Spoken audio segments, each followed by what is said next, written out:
The most powerful force on earth is a human soul on fire. You have a deep ache in your soul for something more, to come alive, to let your passion pour from you like an endless well.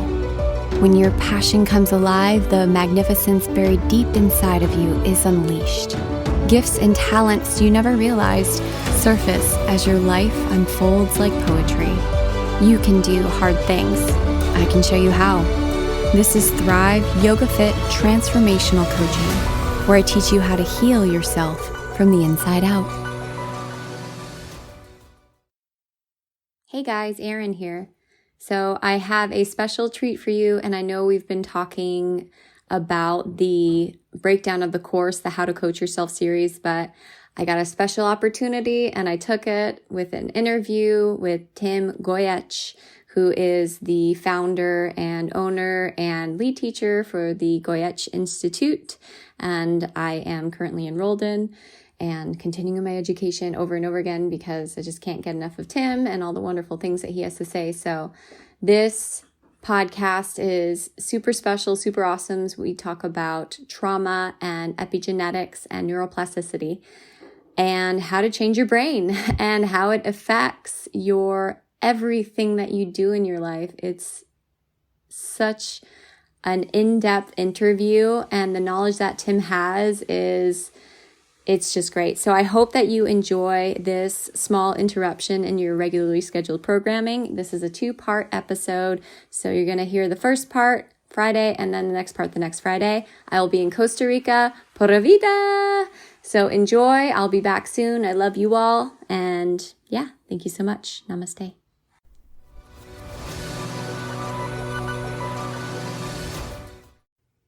Right. I believe that we're live. Hello, everyone, and welcome to the long-awaited interview since we found out 3 days ago that I get to interview Tim Goyetche again. Again, this is Thrive Yoga Fit Transformational Coaching. For those of you who are listening on the podcast, thank you so much. I know that you're super excited to have Tim on the podcast again. Last year and the year before, right before the world closed down, I got to interview him. So I hope that you enjoy this interview. And good morning, Timmy. Good morning. So for those of you who, and I know that a lot of people tuning in on Facebook are very aware of who Tim is, either from me running my mouth about him, because if you come into contact with me or if you listen to my podcast, you've probably heard of him. But for those of you who are unfamiliar with Tim Goyetche, he is the owner and lead teacher for the Goyetche Institute, which I am currently enrolled in. His course, and he is an amazing teacher. He's been doing his work for almost 30 years. He is a naturopath, classically trained homeopath, amongst other things. And maybe I'll let him elaborate on his list of things that he's done because it's extensive. I'm really just Tim, but yeah, there's a few diplomas on that one. Yeah. One for kinesiologist, a master herbalist, a holistic nutritionist. I have accreditations in psychology, advanced mental psychology, including cognitive behavioral therapy, advanced cognitive behavioral therapy. To go along with some of what you do, I also teach meditation as well. Yes, he does. And he does them every Thursday now, right? Every Thursday. It's free on my Facebook page, my personal Facebook page, and I do it there, and I do a guided meditation for anybody who wants it, just wants to feel calm and peace. That's it. So we have, Tim and I have been talking about doing a podcast for a little while now, and we kind of talked about different topics. And then he released in our course, which, by the way, is ongoing. You can enroll in if you are interested in. It's an amazing course. Tim speaks the truth. But he started talking about epigenetics and genetics. And I remember messaging him and just saying, like, this kind of blew my mind. It's amazing. And then we started talking about, like, trauma. And so he's, today we're going to talk about epigenetics, trauma, and neuroplasticity. So, Tim, where should we start? Epigenetics, trauma, the different areas of the brain? I think, oh, we're getting feedback there. Okay, nope, it's gone.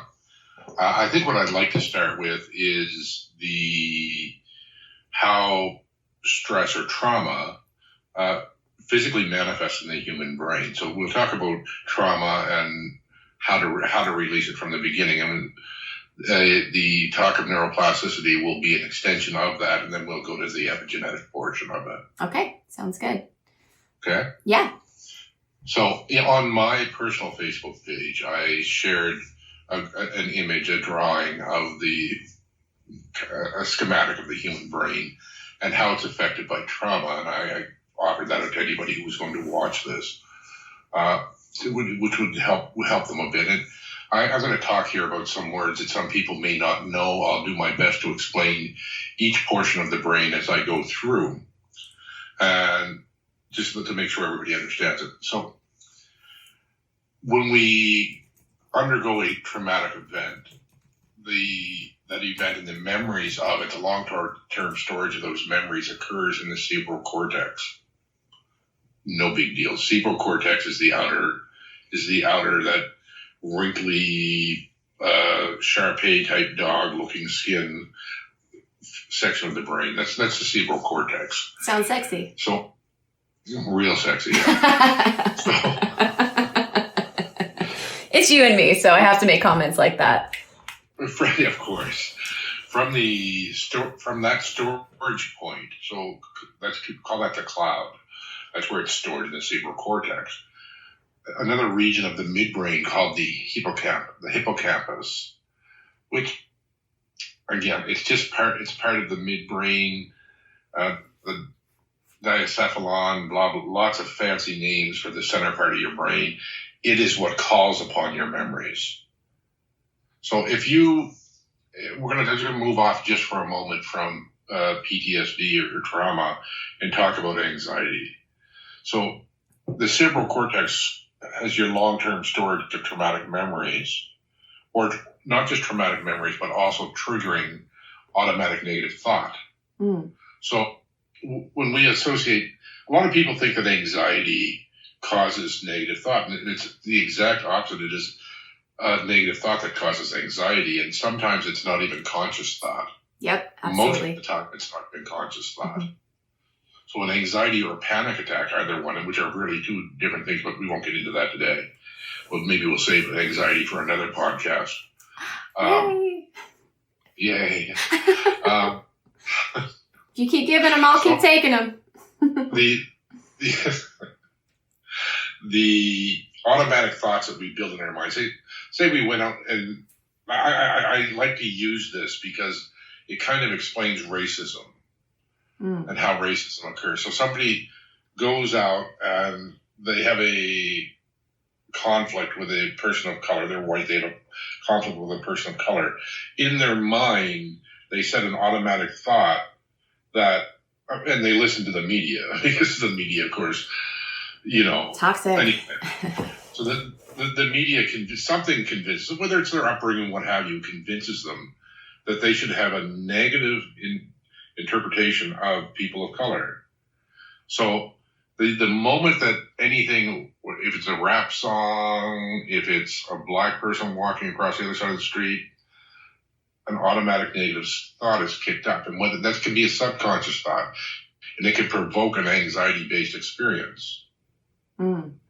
Happens all the time. That it is an automatic negative thought that provokes anxiety and panic. But anyway, so the hippocampus that we talked about, again, it's part of the center of the brain, very middle of the brain, in the deep regions of the brain. The hippocampus is responsible for calling upon those memories. So as it calls upon those memories, then the hippocampus, which is just a gland in the brain as well, is connected to another gland called the amygdala. Now, your amygdala is your fear processing center. It's how you deal with stress, fear, and it conditions your body for fear.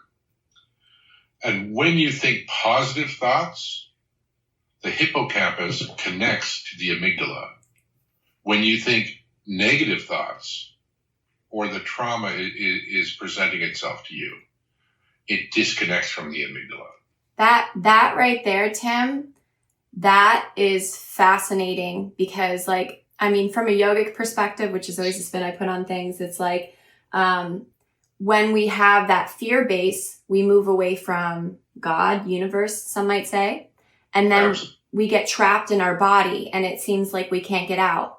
And so that right there is such like a huge, profound little bit of information for everyone to hear. And you really need to understand that positive thought will nourish the hippocampus and connect it to the amygdala to process and normalize your fear. Fear is natural. If you live a life without fear, then you're either not living or you're a very dangerous person. Yeah, sociopath. One or the other. So now that we understand that, there's also the prefrontal cortex. So sounds fancy. Ooh, look at Kim sounding so smart. No. Touch the center of your forehead. Behind that bone that is your forehead, your skull, dead center of it, is the region of your brain that is called the frontal lobe or frontal cortex.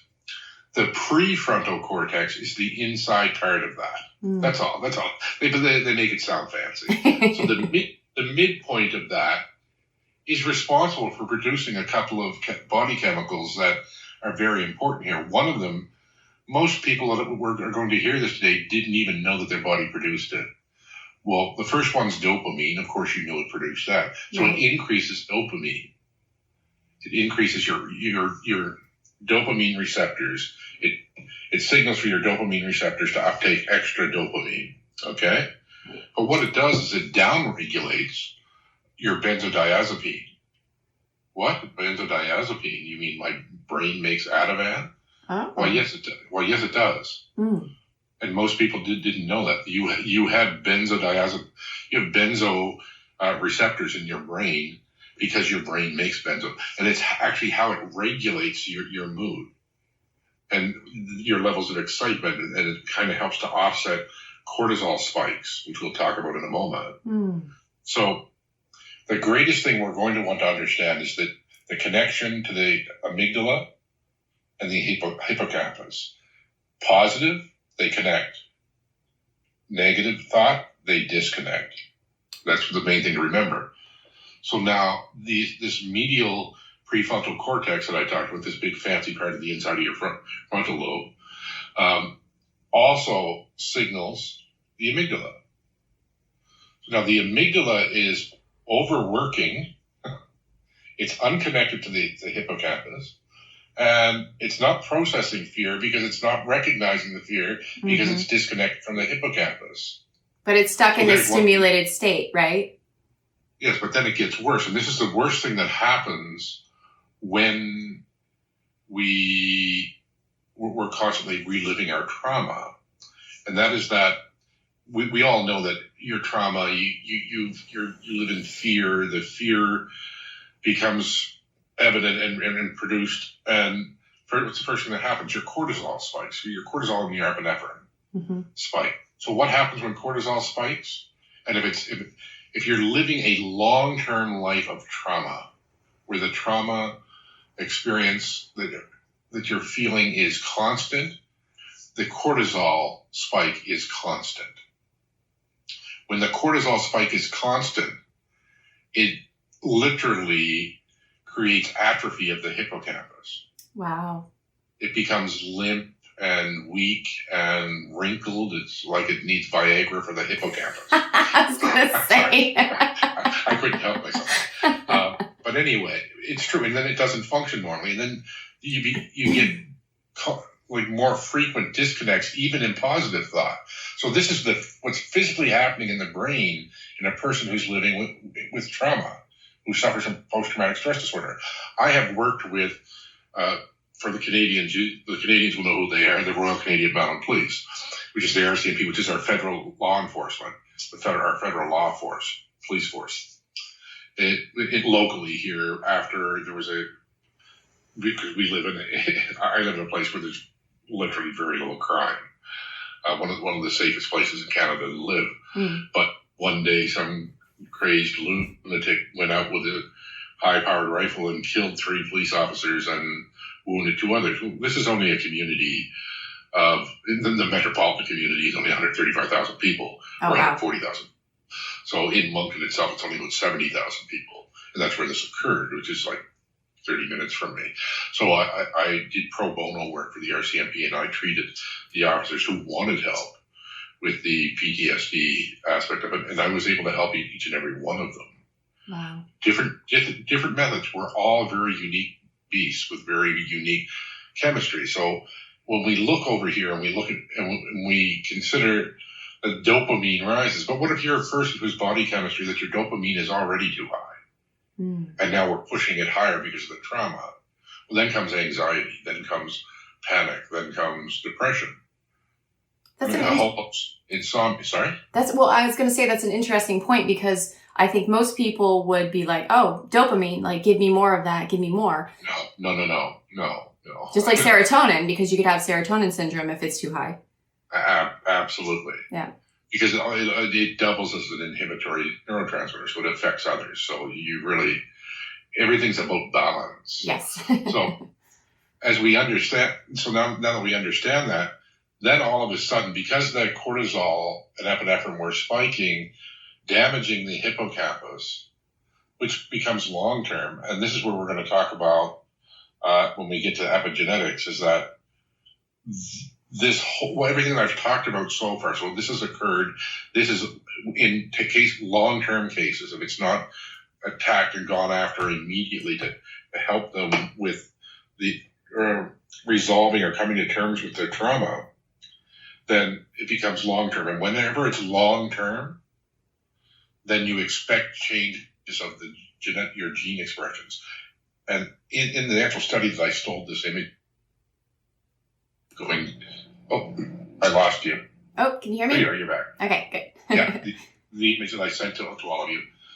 In that same study, it talks about how it alters gene expression. So there we're talking about epigenetics. And you think in epigenetics, and people talk about in our community so often, they talk about genetic mutations. Well, a genetic mutation is really how the specific DNA or gene expresses itself. So what this affects is the genes that relate to how the hippocampus functions and the hippocampus health. And as a result, all that cortisol is actually causing it. The hippocampus dies off a bit and again becomes wrinkled and limp and atrophied, like a breakdown of the actual hippocampus, which is a gland in the brain. So as a result of all that spiking, your adrenal function is going to drop, which means then your long-term cortisol is going to drop. You're going to be fatigued. You're going to have brain fog. Your hands, your feet, the tip of your nose is going to be cold. And these are just some of the things that the people at home that are listening to this, that were suffering from trauma can do, just like you did, and pretend like you were just scratching your nose. You got me. But you can indeed. And sometimes trauma doesn't. We're all very unique animals. I talked about us all having very unique brain chemistry, but our entire chemistry is completely unique in each and every one of us. There's no two of us the same. Right. So if you and I go to the same garden and we pick out a carrot of the exact same weight, the exact same length, features grown in the same soil, and you eat one and I eat one, we don't eat it the same. We do not process it the same way. And that's I think that's a really great point for us to expound upon. Because if people don't have certain minerals in their body, which Q formulas, then they're not even able, those chemical processes can't take place. And then if we expound upon that into the brain. And I taught that yesterday in the course. So. Yeah. Yeah. And there's different formulas that we can take to help with these processes. But looking at it from a brain perspective, from, it's like you literally cannot almost digest, as you would say, process your emotions, because it's not there. The balance is not there. It's like balanced action in yoga is necessary because otherwise people get injured or they don't get the strength that they're seeking. But balanced action, integration, and looking at the body as a whole always comes back to that, no matter what you're doing. Always. We have to consider the individual holistic value of each person. Each of us are so different from one another. Yeah. And I don't care if they're born twins, they're different from each other. When it comes to their biological, their chemistry, they're different from each other. Yes, their DNA will show that they're brothers, but it doesn't show which one is expressing, which parts of their DNA is expressing properly and which aren't. And that's a perfect segue into epigenetics, yes? No, not yet. Okay. Because now we're going to talk about neuroplasticity. Calm down. All right. We'll get there. We will get there. Okay.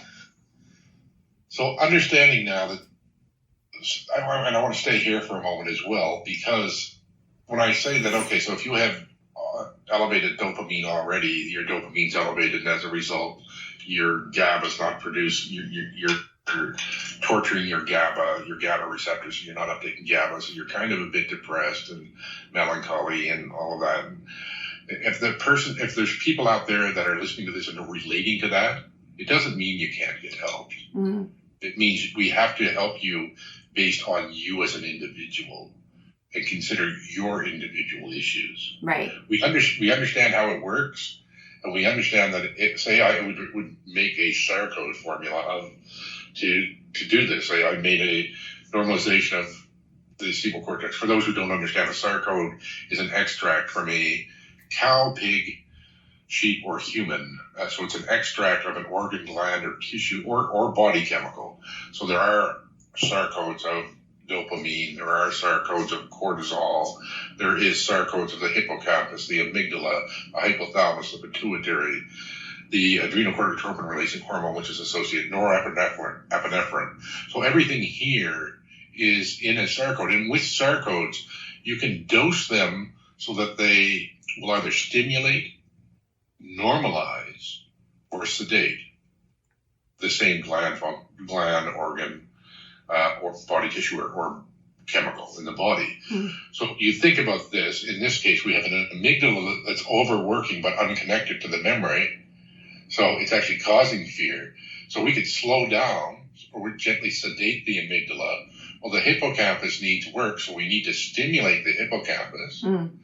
We need to normalize the cerebral cortex. There's 3 different functions of Sarcodes, and 3 different Sarcodes that could be put in one formula and create one that would actually normalize the cortisol so that we're not fighting against it. And then in that alone, of course, we do an adrenal gland as well to help support the adrenal gland in it normalizing.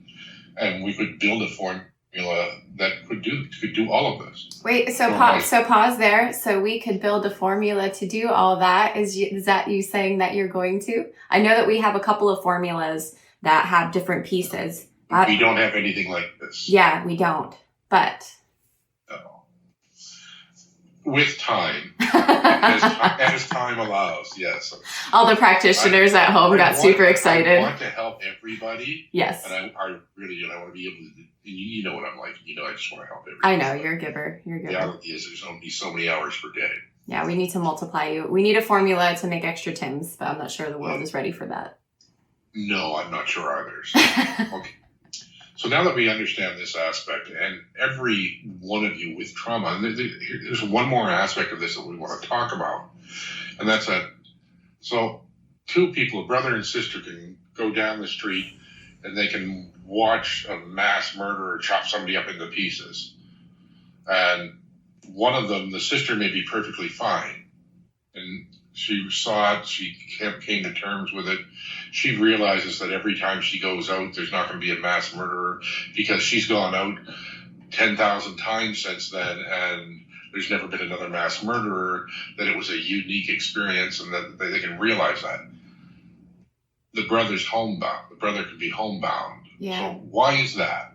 Why does that occur? Again, unique chemistry in the brain. Right. Unique chemistry, unique physical traits of things like the amygdala, the hippocampus, the cerebral cortex, your serotonin, your dopamine, your GABA, your oxytocin. There's so much involved, but and these people will need to be considered on. Did you just stick your tongue at me? No, well, so I wanted to say that I think this can help people to be more compassionate to themselves because, I've been very sick in my life and I've been adrenal fatigued, and I felt like I couldn't. It's like I did find a way to help myself. Obviously, here I am.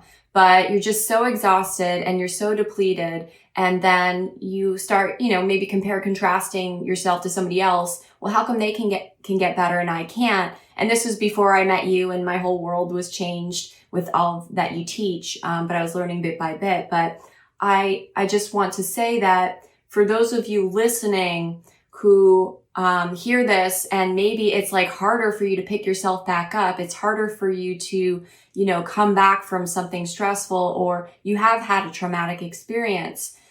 Hearing that it's your unique brain chemistry and everything that's inside of you, not that there's something wrong with you. And I just wanted to expound upon that. Point.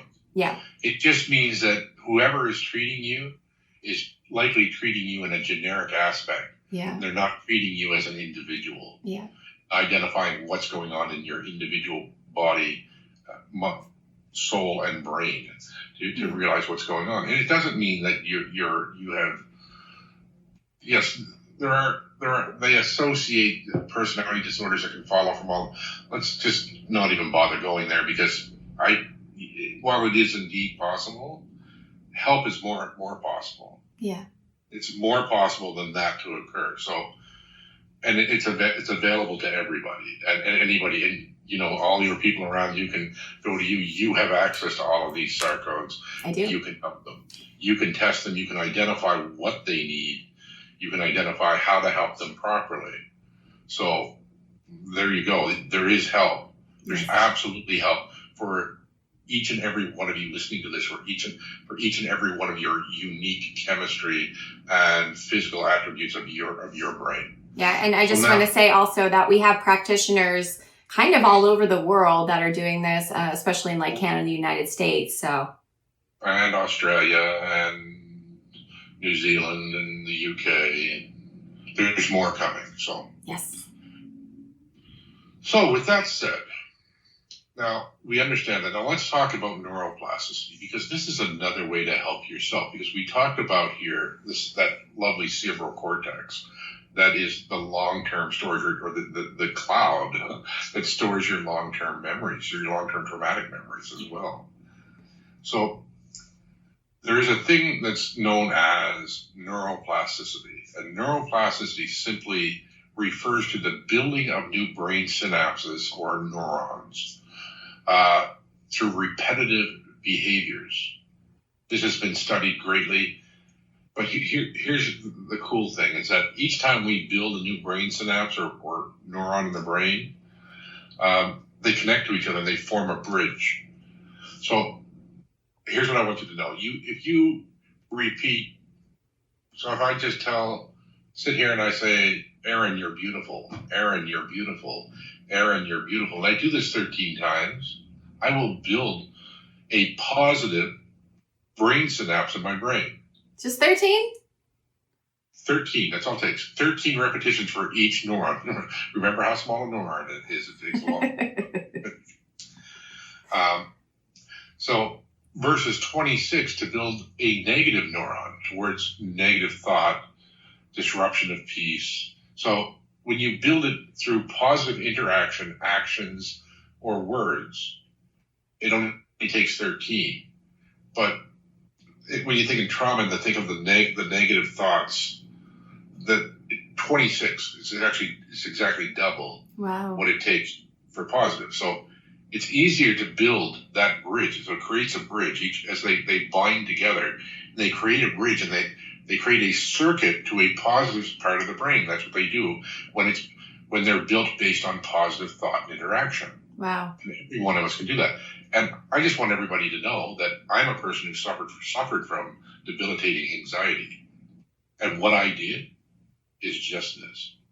I did it long before the science of neuroplasticity came out, but I really just did it I sought out the beauty in everything and everyone around me. Yeah. And there's not a soul, not a person, not a rock, not a thing that I can't find the beauty in. And I allow myself to appreciate it. So in that, in the repetition of constant seeking, finding, and acknowledging the beauty around me. And I know it's not easy when you're living a life, a tortured soul, whether it's from anxiety. I know that's not easy. But the more we practice it, the better we get at it. And we can do it. Yeah. See, I picked up a camera is what I did. I've seen some of your photography. It's beautiful. And when I looked through the lens, nothing else existed. The anxiety was gone. There was nothing but what was in that lens in that moment. It was kind of my way of running away without ever having to really go anywhere. But we can do that. We can create. We can create the space that our brain needs, and we do that through art. Is one of probably the best. Your yoga. Get lost in it. Turn on the music. Get lost in the music. Yeah. But make sure that it's positive music. Yeah. Uplifting music. Because if you get lost in the negative music, you're building more synapses, more negative synapses. Right. I just want to share real quick. My sister, who you know, she went through some traumatic things in her past, and she went through this period of about 2 years, which she would go out into the woods, and she just started tapping into this creative aspect within her, and she started like painting, like out of nowhere, like painting and doing resin and all types of just different modalities. And in that 2 period time, the growth that happened in her and how much she opened up, and it's like her personality came alive, and she did start to recognize herself and others as more beautiful. And so if you're listening to this, like find something to where you can allow that creative Shakti energy to come up, because it can heal you. And it's certainly a huge part of the puzzle here. So, or just ask me and I'll tell you how beautiful you are. He does that like once or twice a month. I do that whenever I have time to do it. Yeah. For personal profile, just let people post. I tell them what I think is beautiful of them. Yes, I do. That's a really sweet thing. Well, it's therapeutic, not just for them, but also for me. When you tell somebody they're beautiful, or what you like about them, you think about just for one moment how that makes you feel. Yeah, totally. It uplifts me. I love actually doing reviews of fellow studios in the area, ones that I've been to, and I just, oh my God, it was amazing. And it just, whenever I feel down, I like to serve, I like to give. So yeah, absolutely. Thank you so much for listening. If you want to support the podcast and if it's helping you, please consider writing a review. You can go to iTunes or Google Play, go into the search bar and type in Thrive Yoga Fit Transformational Coaching, scroll down, and you can leave a review. This helps other people to find me as well as bumps us up in the search ratings. Also, this podcast is sponsor-free, so that means we don't receive anything for doing it. If you feel so inclined and this podcast is helping to support you and you want to return the favor and help to support any production costs of the podcast, feel free to give a donation to a Venmo link, Thrive Yoga Fit, or PayPal, Erin@erincoach.com. If you don't have the means, don't worry about it. We're not going anywhere. You're all good. But if you would like to give back, you can give back in those ways. Last thing, we have a coaching certification coming up, and it's 7 days of an intensive work, followed by a 3-month mentorship. You will not find another teacher that's more passionate and dedicated than I am to my students and their learning, and not just their learning, but the application and how they show up in their life. If you've been listening to this podcast and it's had a huge impact on your life, just imagine what it would be like to spend 7 intensive days with me and then a 3-month mentorship. You can check that out at thriveyogafit.com/coach-certification.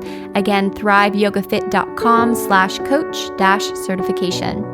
Thank you so much. Namaste.